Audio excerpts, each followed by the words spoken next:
jika kita punya sinyal XT adalah sin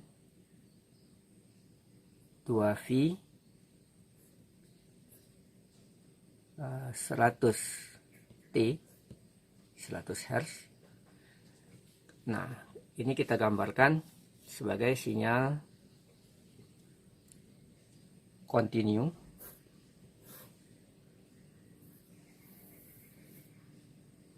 Artinya 100 gelombang dalam 1 detik, berarti dalam 1 gelombang dibutuhkan 0,01 detik. Maka ini adalah frekuensi 100 Hz. Nah, sinyal inilah yang akan kita sampling dengan periode sebesar TS. Jadi bedakan antara ini adalah periode sinyal, ini adalah periode sampling. Nah, jika periode sampling adalah misalkan periode sampling adalah 8000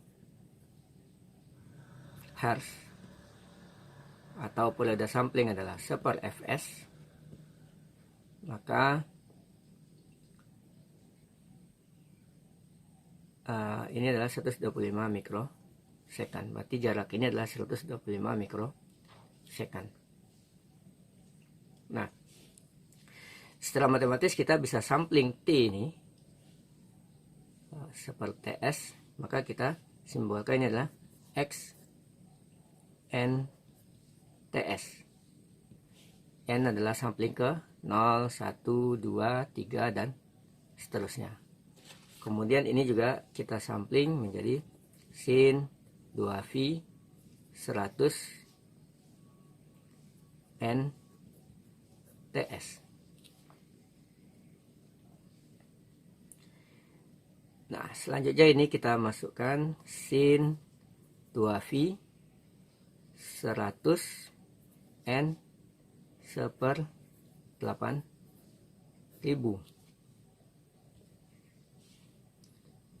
Selanjutnya ini adalah kita simbolkan saja dengan XN. Jadi untuk sampel ke N akan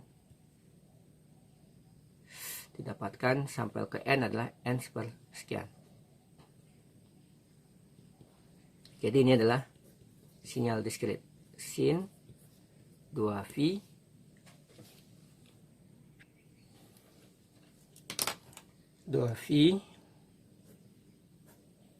1/80 N atau sin V 1/40 N.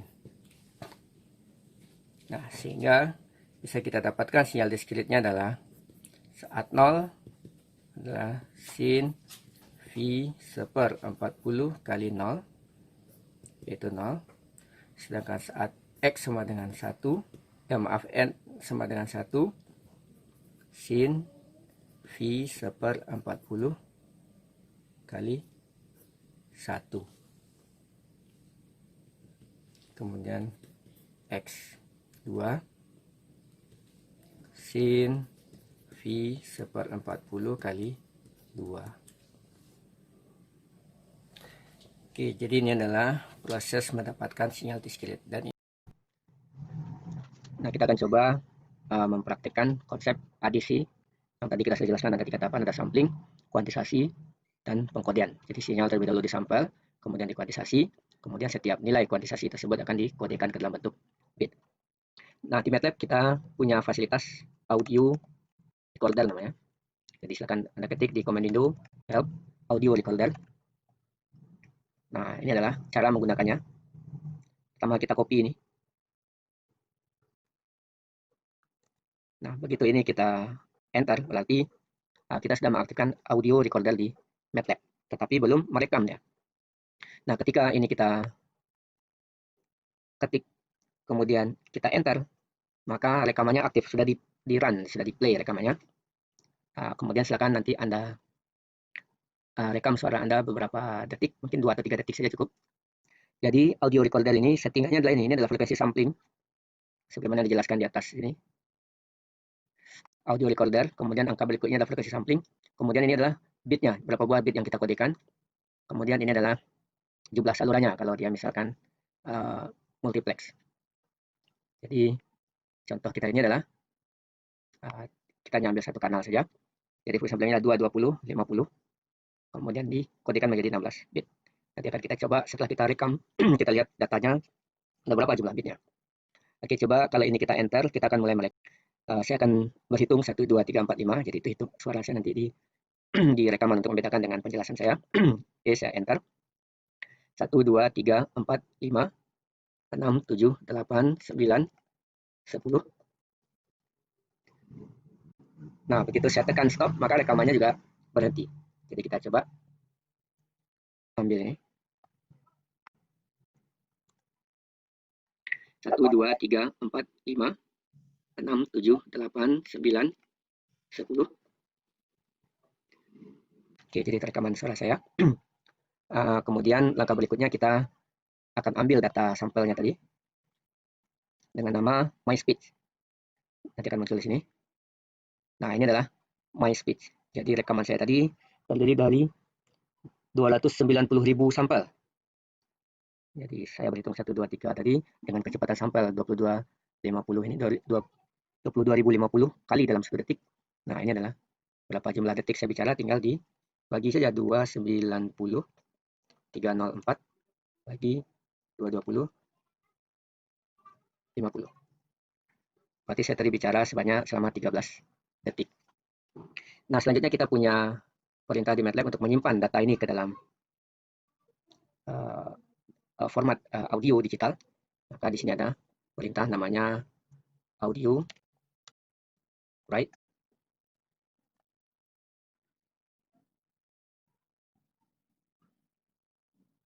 Jadi audio write itu adalah nama file, Y adalah data yang mau kita rubah ke dalam format audio, Fs adalah frekuensi sampling yang kita gunakan waktu kita menyimpannya. Jadi kalau bisa kita samakan saja dengan waktu kita mensamplingnya. Jadi tadi audio write, namanya saya kasih aja nama kelas 2C ya, 2C.waf. Data kita adalah my speech ini, my speech. Kemudian frekuensi samplingnya adalah 220 50. Begitu kita enter, maka akan kita dapatkan data WAV 2C.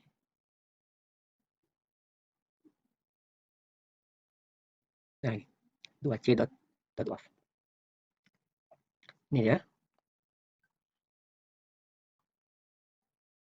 1, 2, 3, 4, 5, 6, 7, 8, 9, 10. Oke. Nah, bisa kita lihat propertiesnya. Ini sebanyak 567 kilobyte, 581. Nah, sekarang kita hitung ini manual di MATLAB. Jadi jumlah sampel kita tadi adalah 290 304. Ini jumlah sampelnya.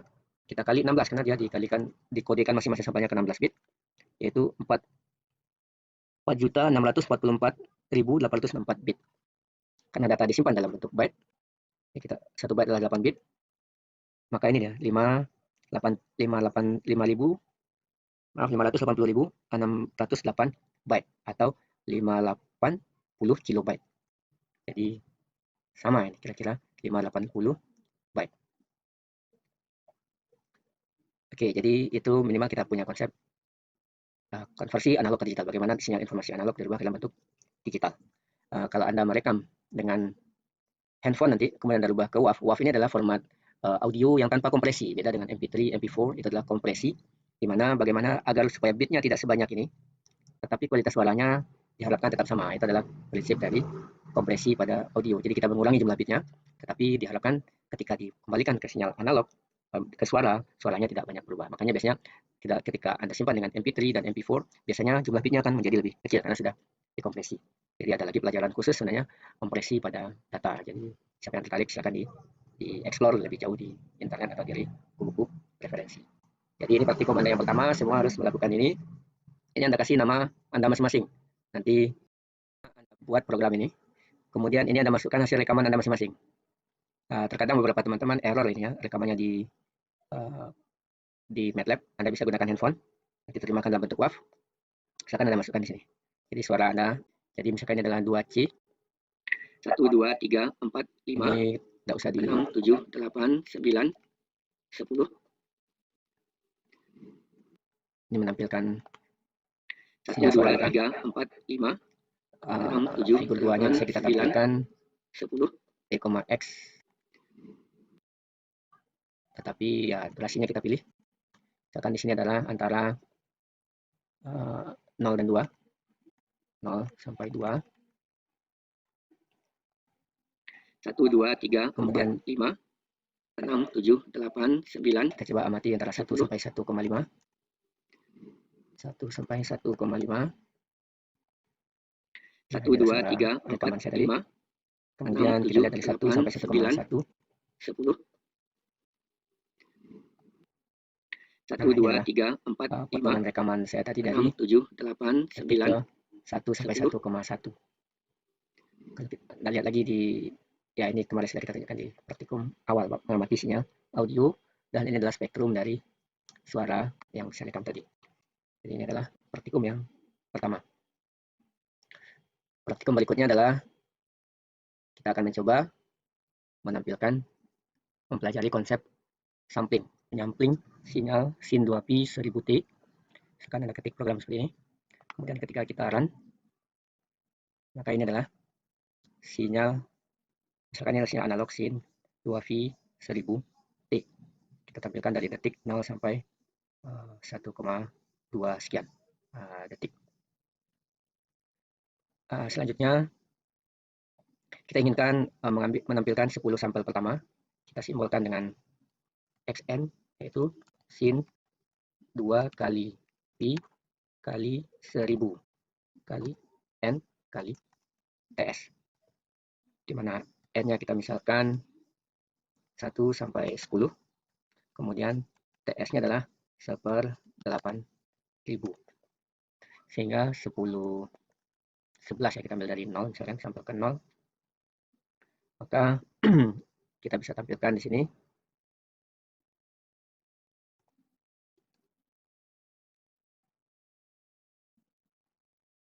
Atau kita gabung T N, X XN, tetapi ini kita kalikan lagi dengan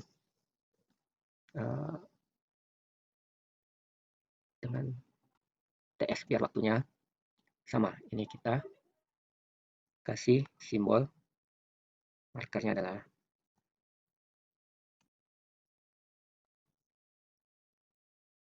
ini adalah sampel yang ke 0.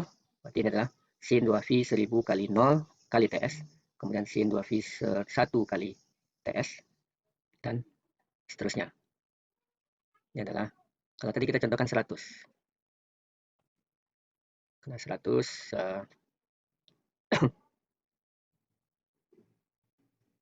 untuk 100 ini adalah 10 sampel pertamanya. Jadi kita cek.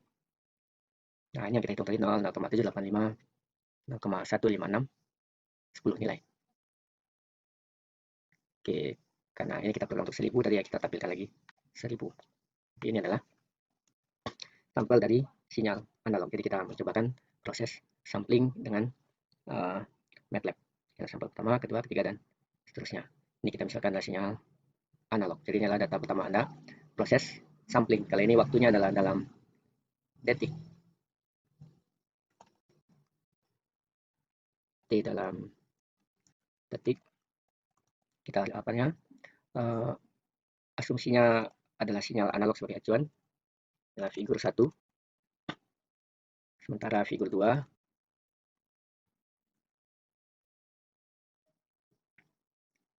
kita balik.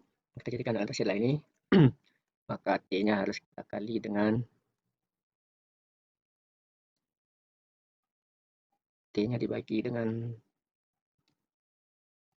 TS. Sekarang ini adalah N.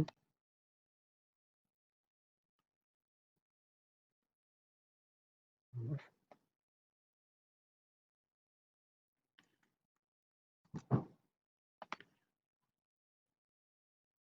T berubah jadi N, berarti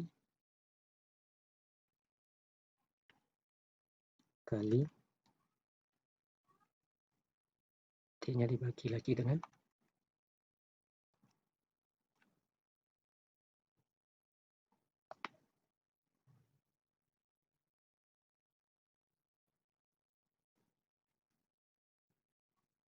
saya stop dulu.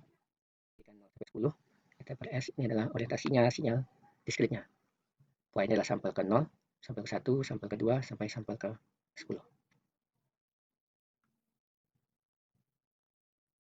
Kita mengamati sampling rate, kecepatan sampling, bahwa dari teori sudah kita jelaskan bahwa frekuensi sampling itu minimal 2 kali frekuensi maksimum sinyal yang akan kita sampling. Misalkan di sini kita punya sebuah sinyal 300 Hz, kemudian frekuensi sampling yang kita gunakan adalah 1000, maka secara teori harusnya frekuensi samplingnya adalah 2 kali frekuensi maksimum. 3 kali 300 adalah 2 kali 300 adalah 600, sehingga ketika ini kita dengarkan audionya, maka ini adalah sampel dari sinyal 300 Hz ketika frekuensi samplingnya adalah 1000 atau 1000 kali dalam 1 detik. Nah, silakan ini Anda tampilkan seperti ini. Kemudian silakan dirubah frekuensinya dari 100.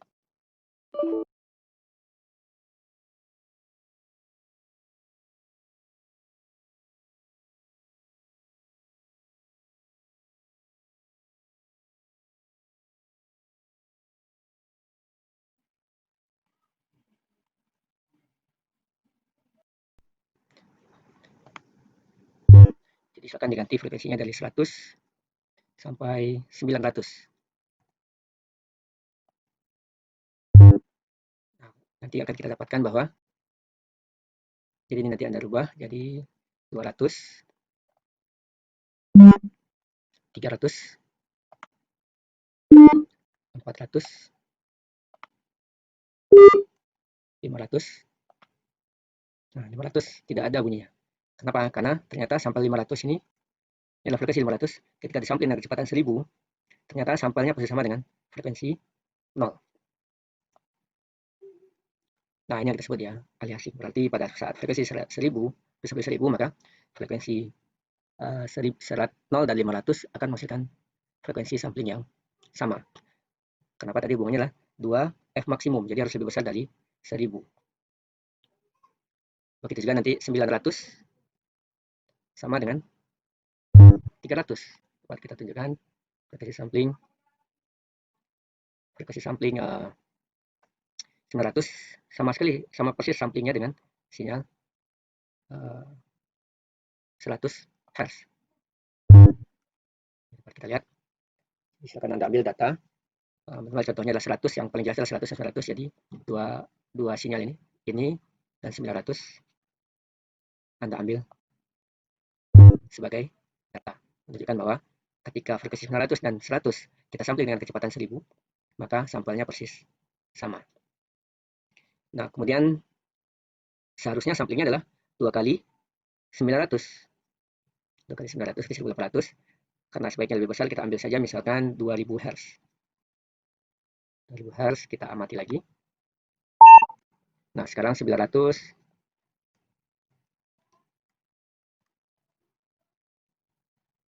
dan ini dengan 100 tidak lagi sama frekuensi samplingnya.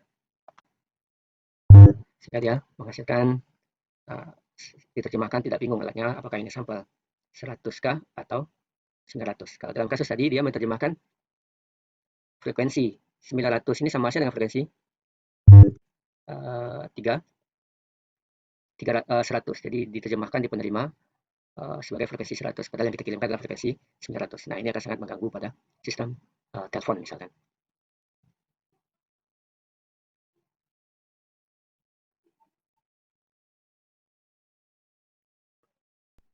Oke, ini yang kita tunjukkan di teori bahwa jika kita mempunyai frekuensi sampling 8 kHz, artinya sinyal maksimum yang bisa kita sampling hanya 4 kHz.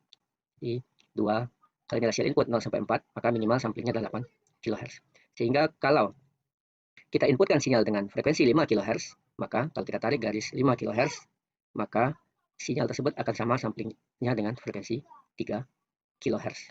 Sama tadi, misalkan sampling kita adalah 1000 Hz, kemudian kita sampling sinyal 900, maka ini akan sama dengan tarik 900 dari titik 1000, maka akan sama dengan frekuensi 100 Hz. Jadi ini yang kita jelaskan kenapa terjadi aliasing tadi. Jadi kalau pernah lihat di buku, maksudnya adalah ini, kalau sinyal sampling kita hanya 8000, maka frekuensi maksimum yang bisa kita inputkan hanya 4 kHz. Kalau kita masukkan 5 kHz, maka samplingnya akan sama dengan 3 kHz. Kita masukkan 6 kHz, maka samplingnya akan sama dengan 2 kHz dan seterusnya. Jika ini harus dihindari dalam sistem transmisi. Kita buktikan bahwa frekuensi 5000 mempunyai sampling yang sama dengan frekuensi 3000. Oke, kedua data ini, sampling 3000 dan 5000 saat sampling 4000 juga Anda ambil sebagai data percobaan. Nah, kemudian kita juga mengenal istilah kuantisasi. Nah, kenapa perlu kuantisasi? Bisa kita tunjukkan dengan ilustrasi berikut. Ini adalah sinyal sin 3000 Hz, kemudian disampling dengan kecepatan sampling 1/8000 atau 8000 Hz. Kita sampling adalah 1/8000. Maka ini adalah nilai sampel yang muncul. Ada sampel yang muncul di 0, ada sampel muncul di 0,7, ada sampel muncul di 1, jadi ada 0, 1,7, ada 1, kemudian ada min 1,7, ada min 1. Jadi untuk sampel ini, sin 2000 disampling dengan kecepatan 8000, maka ada 5 nilai sampel, bukan jumlah sampelnya. Yang kita maksud adalah jumlah sampel yang muncul itu ada sebanyak 5 nilai. Ini berulang, ini juga berulang, nilainya ada 5, ini juga berulang. Jadi ada 1, 2, 3, 4, 5 nilai. Nah, kalau kita tambahkan satu sinyal lagi, yaitu B,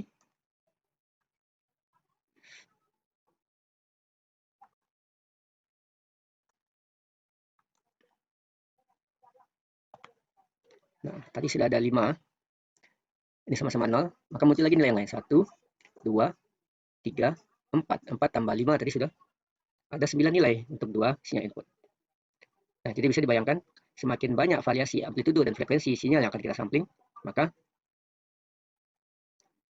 jumlah samplingnya akan semakin, jumlah nilainya akan semakin besar. Nah, bisa dibayangkan sinyal suara itu berfluktuasi frekuensi dan amplitudonya, sehingga ketika setiap orang berbicara, maka kemungkinan nilai sampelnya muncul akan bisa sangat besar sekali, mungkin bisa mendekati tak hingga. Nah, bayangkan kalau sistem harus mengkodekan sinyal sampel yang munculnya nilainya akan selalu berubah, tentu akan kesulitan proses pengkodean. Andai kata pun nilai sampelnya bisa dapatkan dan sampelnya akan sangat besar sekali nilai sampelnya, maka jumlah bitnya pun juga akan semakin besar. Sehingga pada proses PCM atau ADC, bukan nilai sampel ini yang kita kodekan, tetapi adalah nilai kuantisasi. Jadi kalau kita contohkan satu program lagi ini, kalau kita misalkan nilai sinyal suara, nah jadi ini yang kita tunjukkan bahwa dengan fluktuasinya sinyal suara, maka nilai sampel ini bisa jatuh di mana saja, sehingga tidak mungkin kalau setiap sinyal sampel ini yang kita kodekan, pertama akan susah sekali menerapkan, membuat sistemnya, kemudian jumlah sampelnya ini akan jumlah nilainya semakin besar, sehingga artinya akan berakibat jumlah bitnya pun juga semakin besar. Bayangkan dengan hanya 2, 5, 6 nilai kuantisasi saja, nilai sampel, kita sudah butuh 8 bit.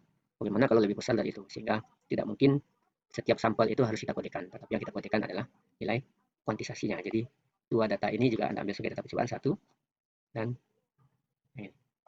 Jadi menunjukkan kenapa perlu kuantisasi, Anda jelaskan dengan data ini, bahwa sampel karena sinyal informasi berfluktuasi amplitudo dan frekuensinya, maka nilai sampelnya bisa jatuh di mana saja sehingga menghasilkan jumlah nilai yang banyak, sehingga akan menghasilkan pengkodian dengan jumlah bit yang sangat besar sekali. Kemudian juga di dalam sistem tidak bisa kita realisasikan kalau jumlah sampelnya itu belum kita ketahui karena muncul sesuai dengan ucapan yang kita berikan, sehingga maka dibutuhkan kuantisasi. Kenapa? Karena tidak mungkin meramalkan nilai sampel yang muncul.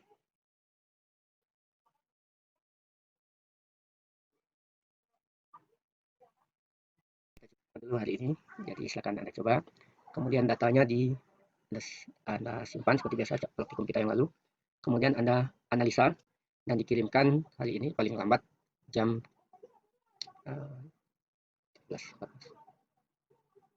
14 ya, maaf jam 15, jam 16, jam 4 sore nanti harus sudah dikumpulkan.